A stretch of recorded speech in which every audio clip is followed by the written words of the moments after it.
Welcome back to the channel, and today in Marble World, I want to see if I can create a marble-powered music machine using the new musical pieces that have been introduced since the last time I played. And before recording here, I've gone through a couple of experiments just to see if it would be possible to get a machine precise enough to actually create something cool musically. And I ran into a couple of issues testing some mechanical things, and then ultimately settled on a possible logic option, which I have right here. So let me show you some of the stuff I tried at first and why it didn't quite work out. This was to be the first obvious thing. This should output marbles at a constant rate, and I could just probably try to control when marbles go in and out, maybe using flippers and stuff. But there's one problem with this, and that is this section right here. You may notice that this section is smaller for some reason than the rest of it, and that creates a weird inconsistency whenever it goes around to that section. All right, let me show you. I spawned in a bunch of marbles here. I'm actually going to speed up time so it goes a decent amount faster, and actually I can speed up this escalator, which is why I wanted to use it so much. All right, there we go. Now we can hear the consistency, so take a listen. See, there's just a couple of hits.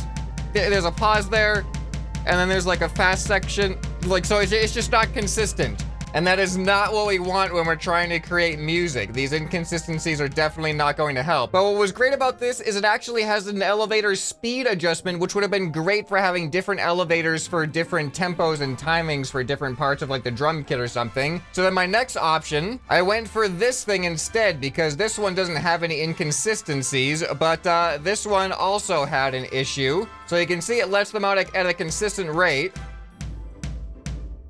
But the main problem with this is that unlike this elevator, this does not have an adjustable speed, and this just did not feel fast enough to me, or I just needed some ability to be able to control the speed of it, and I cannot control the speed of that one, unfortunately. So I threw that idea out the window. So I'm like, okay, what if I actually have an input, like a flipper, where I can actually program it to let balls through at a certain amount of time? Here, let me get rid of that noise happening. So then I came to this, which has a flipper, but then I realized that this is actually pretty much, it's hard to actually consistently let a single ball through. Let me put speed back to normal.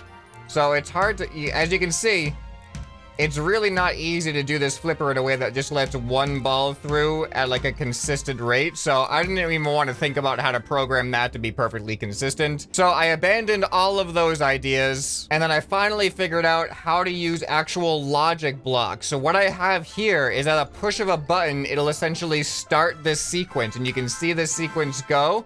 It actually is all hooked up right now. Let me go into linking mode. So the way that this works is all of these white panels are actually just the delay time in between each beat. And I have these at like 16th notes right now. So when I press this input, it essentially starts a sequence that goes from this OR gate to this delay, which then goes to this OR gate, to this delay, to this OR gate, and it keeps a consistent delay in between each OR gate. And then just to make it easier for me to map out, I just have the signal of this OR gate routing down to an OR gate below it, so that way I can easily see which ones I need to be paying attention to. So essentially, these OR gates are all 1/16th note, and right now I have each one routed to this OR gate down here, so you can see this OR gate will pulse 4 times, and you could hear the snare because that OR gate is routed to this marble spawner, which spawns a marble anytime it triggers. So now this becomes pretty easy to actually program rhythms, because if I want a different rhythm, all I have to do is delete what outputs up from these OR gates that I want. So now if I want it, instead of going 1, 2, 3, 4 like this,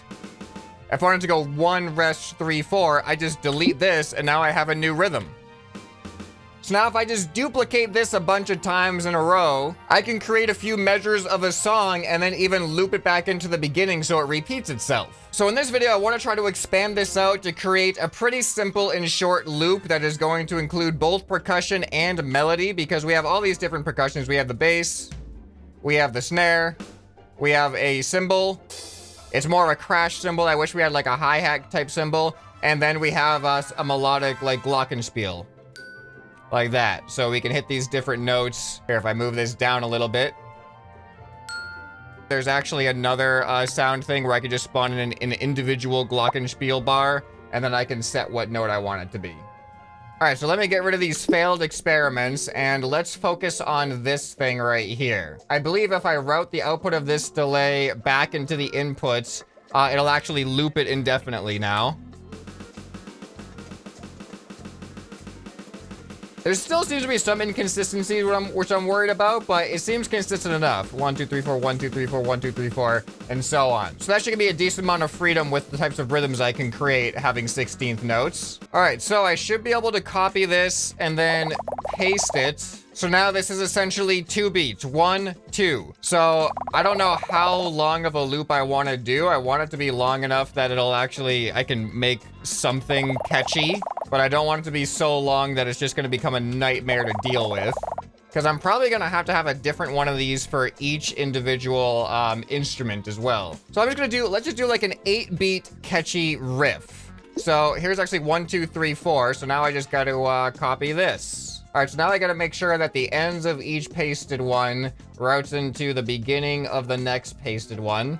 And then I should be able to put one master OR gate at the end of this sequence, which all of the prior OR gates are going to be routed into. Okay, and now with this master OR gate, we should essentially have 8 beats of 16th notes that lead into this marble spawner when I press the buttons. Let's see if that actually works.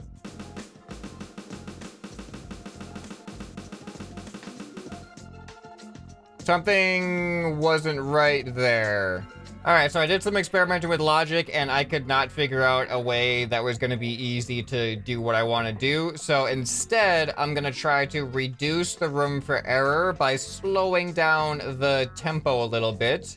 I'm going to do that just by highlighting all of the delays and increasing the delay amount from 0.15 to 0.2. And that should change the tempo a decent amount, but also make it less likely to have those errors. So let's see how it sounds.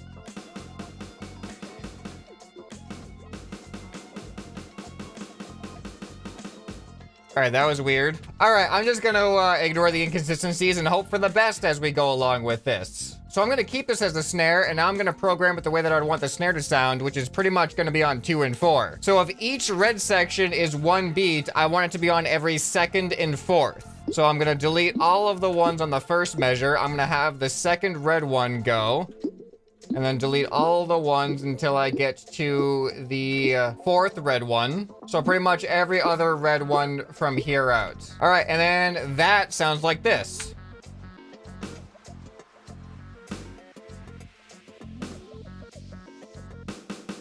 Oh, whoops, hold on. I forgot to delete these last ones after the last beat. All right, so there we go. Now, let's duplicate this, and then I'm going to make a kick drum version of it. Perfect. Now let's make sure that they both still work. All right. That's good.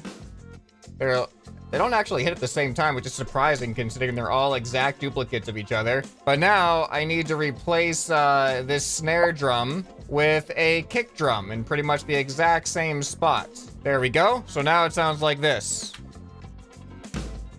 All right. But we are going to change all of the kick drum programming to be something completely different. All right, I think I programmed it out. So anything that you see an out on these OR gates is going to be a kick. So we got a kick at the 1. We've got a kick on this 16th note right before this one. We've got a kick an 8th note in there and so on. And let's see how this sounds now. You ready? We should have something that actually resembles a beat now. Here we go.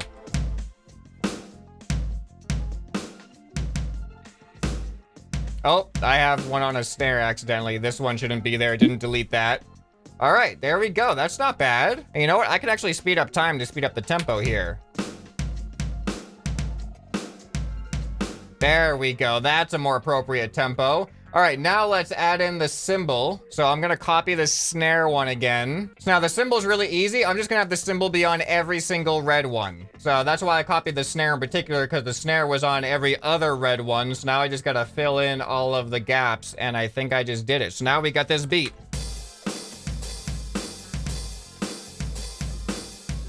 All right, I mean, it's super short, but we pretty much have our percussion section down, unless I want to add a triangle. So for the triangle, I'm just going to route the particular OR gates that I want, because there's like only 2. So it's going to be really easy in that sense. So there's 1, and then here is the other one. All right, so let's see how that sounds. All right, I have the right logic gates selected, but they are hitting the triangle a little bit too soon. So I'm just going to move it down a little bit. All right.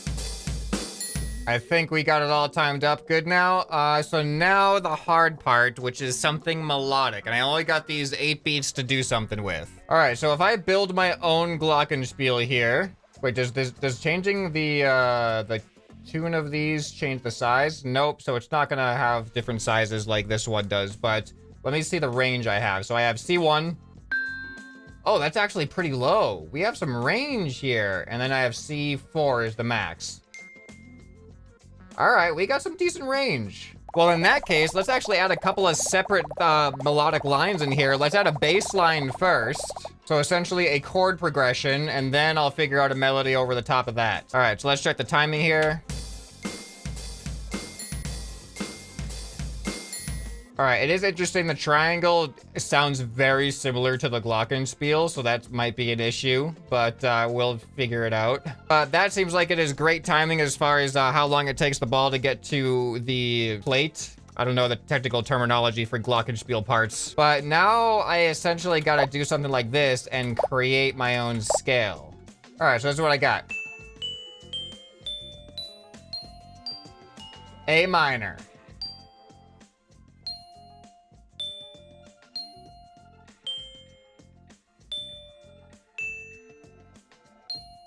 All right, I think I got the notes I want to use for the bass line, which are going to be this. I think it's F, C, D, A. In linking mode, I want the F to be on the first beat. Oh no, which one was it? A, B, C, D, E, F. There we go. All right, I think I have it hooked up right. Let's see how it sounds so far. Hey, that's not bad so far. All right, let's actually add some chords into this so it's not just the single notes, make it more interesting. Okay, added some additional notes to harmonize. Let's see how this sounds. All right, that's not bad. All right, so now I've also set it up so now it'll just loop indefinitely, and all I have to do is just delete or reconnect a single connection point. So now we have a nice loop. We can get a feel for the rhythm. All I gotta do is now create a melody to go over this in these 8 beats. But the way that there's actually, by the way, there's a Doppler effect in this. Listen to this. Ready?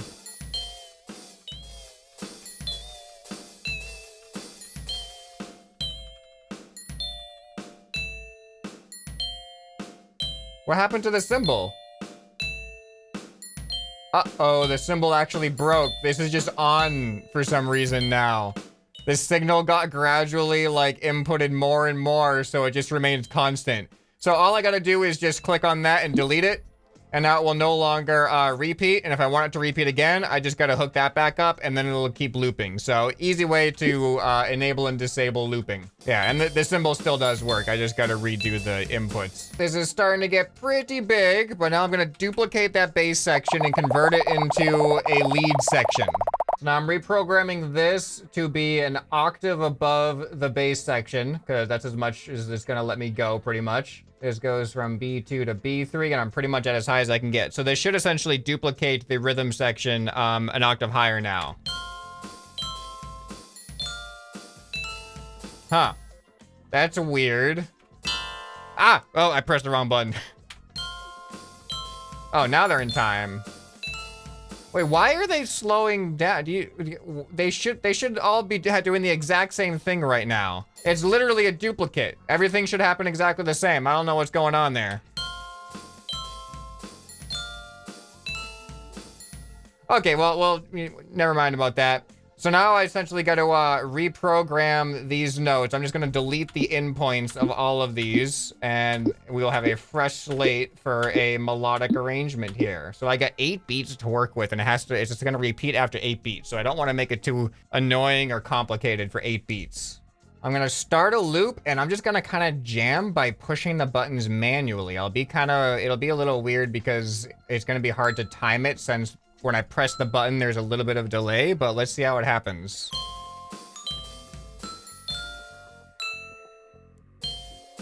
Did this have a limit on the number of sounds that can happen? Okay, it seems to be fine. All right, so after a while of jamming, the instruments slowly start dropping out because you can see the signal starts to get longer and longer as it goes through. Now, instead of being that single pulse that I sent, you can see it's this massive, it's covering like 3 beats almost at this point, which is kind of fine for the way I programmed these ones, but it is not fine for the way I programmed these ones. So there are definitely some flaws in my system here. But it kind of adds like a cool, you know, it's a breakdown a little bit. The instruments all drop out as the song goes on. All right, I think I've got a melody. I am noticing a lot more inconsistencies. I think lag has an impact on this, and the more that I'm building this out, the more laggy it's getting, which sometimes notes arrive late, or they sometimes just get completely ignored. But let me see if we can get the melody in here for at least one run. And then what I want to do is actually organize all this stuff so the instrument looks like one instrument instead of just being rows. And we can put it on loop and see how long it takes to fall apart.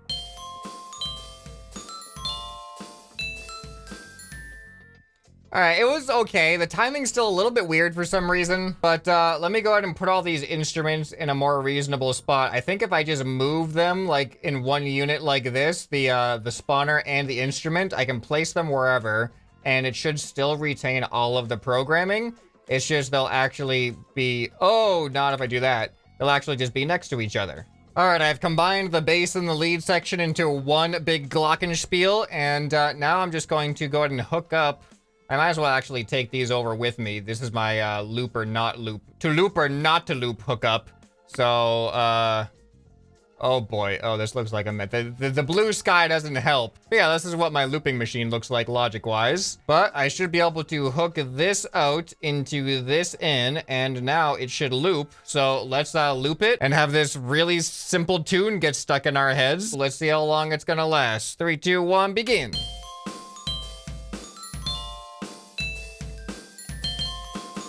Oh no. Oh no, why did the signal get doubled?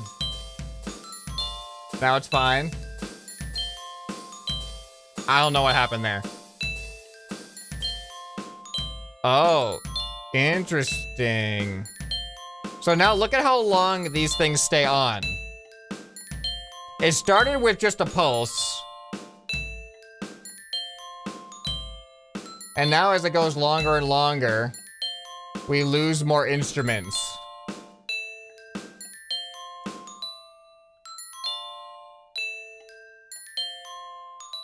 Oh, and I mean, it kind of sounds like a natural fade out, you know, it's the end of the song.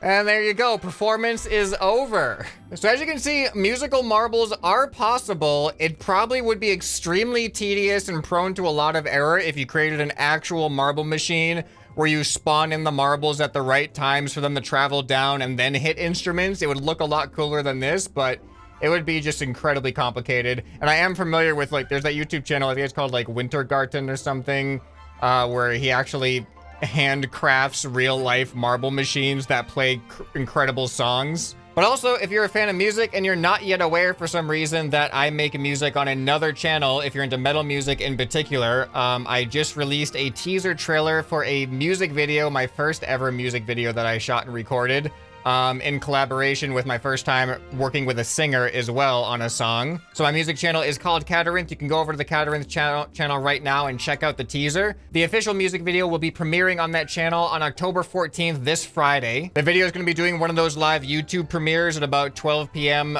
Pacific time, and I will be participating in the chat as well. So if you want to watch the music video along with me, go ahead and make sure you're subbed to Catarinth and you pay attention to when that premiere gets scheduled and you're there for it. I've been working on this project for almost 8 months, so I hope to see you guys over there if you guys want to enjoy some metal music together. Anyway, I hope you guys enjoyed this video. I'll leave a link to some relevant stuff on the end screen right here. Hope this video has earned your subscription. Anyway, this has been ScrapMan, and I'll see you next time. Bye.